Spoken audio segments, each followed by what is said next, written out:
Gurmagat Laskan Corlia, Modulation National Development Plan and the impact of the cost of inflation potentially on the National Development Plan, and also the possible need or the projects which might need to go back out for tender, and your views on this, Gurmagat.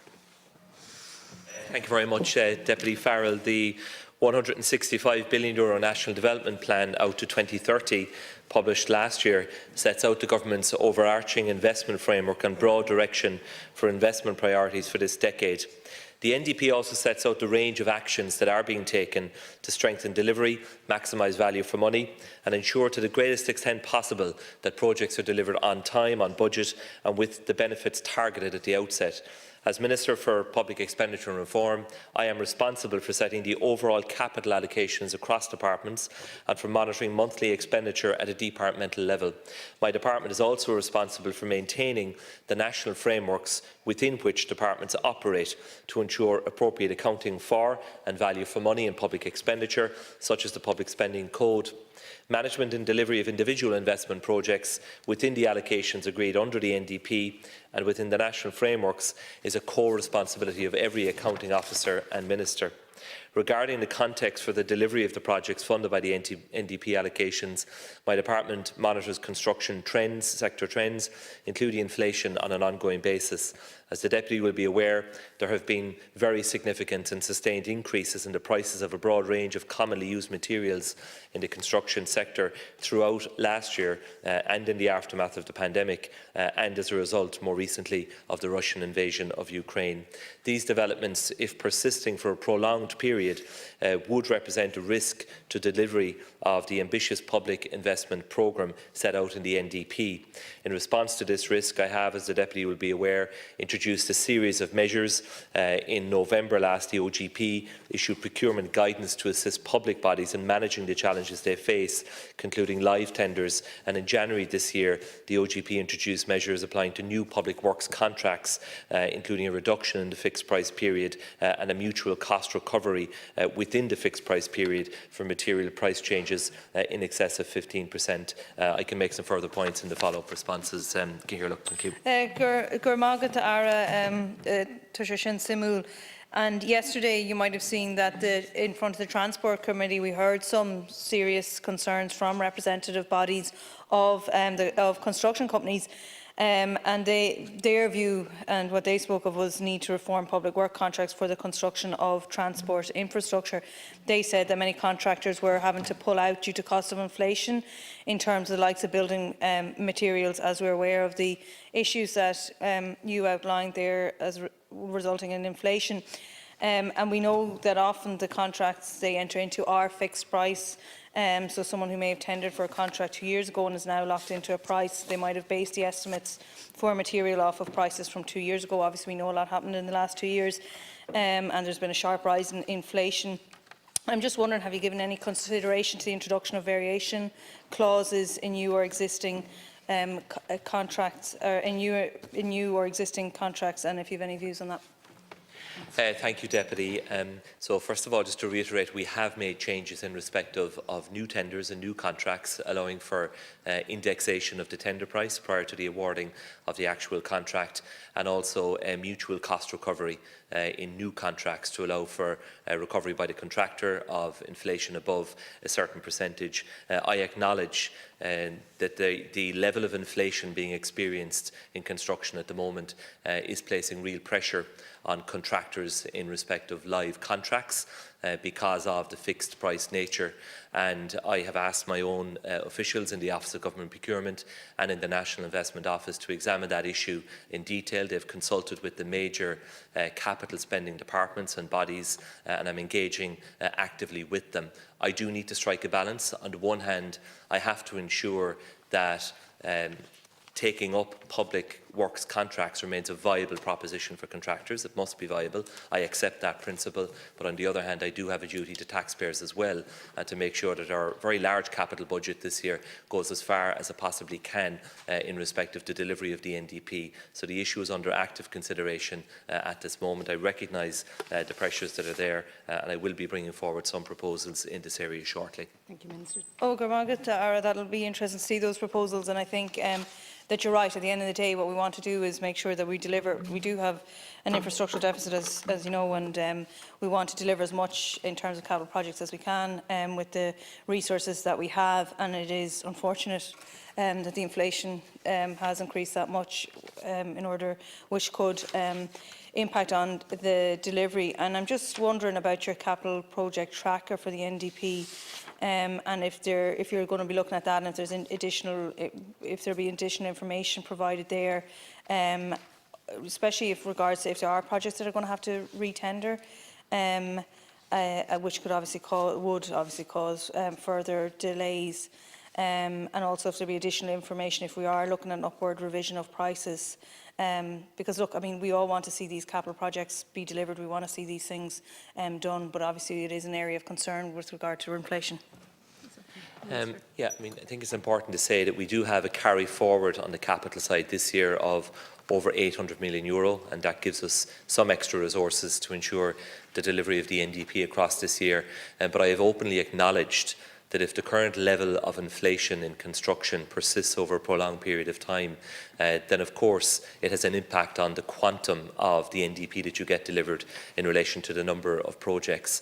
We are seeing some signs in respect of individual tender competitions at the moment of limited interest among the private sector, and I think that is because of the very significant risk that they have to carry at this point in time in relation to fixed price contracts under the standard public works contract that is there.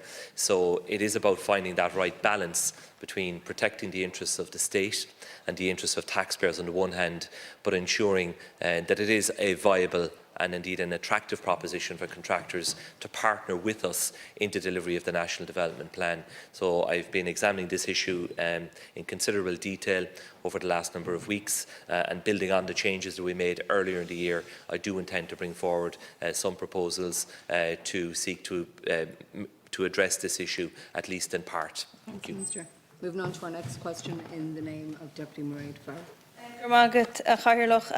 This is in relation to the status of your review of the ethics framework, and just in relation to the work that has been carried out to date, examining the specific issues of tackling conflicts of interest, and if you'll make a statement on the matter.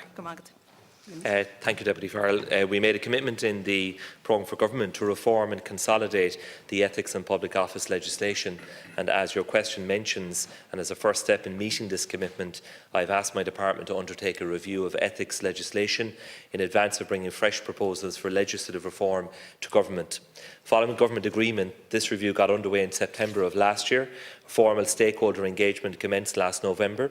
A public consultation exercise based on a detailed policy approach set out in the public consultation paper launched in November and closed in mid-January of this year.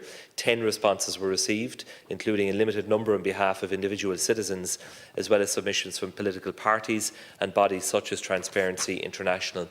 Key elements of context for the review's findings have been prepared, including a detailed survey of Ireland's current provisions and a survey of the arrangements in some comparable jurisdictions.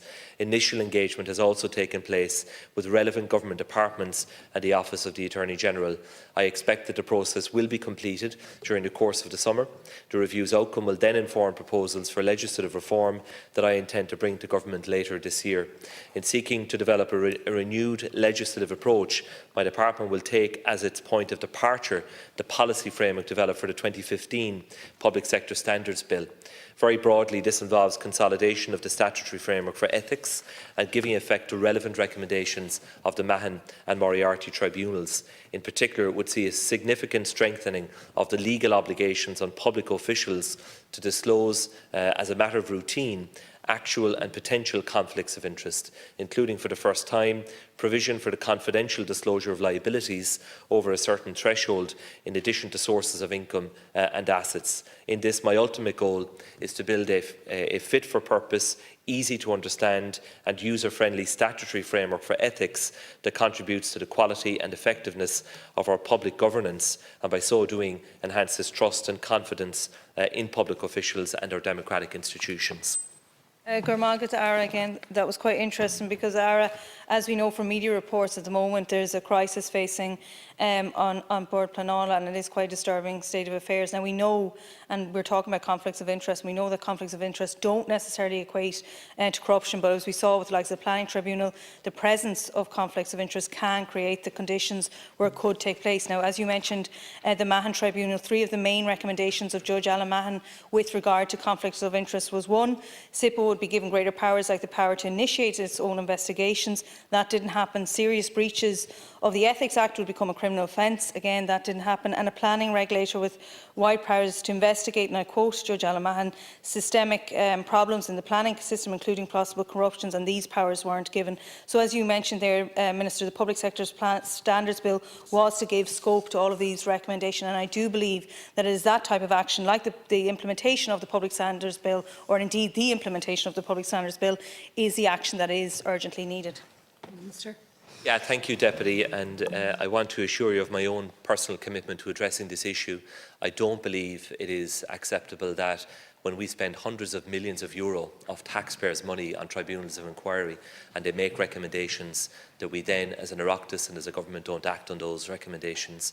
And that is why when I came into my current role, I set up this review to fulfil the programme for government commitment. There is a need to consolidate, to reform and to modernise the legislative framework in respect of ethics.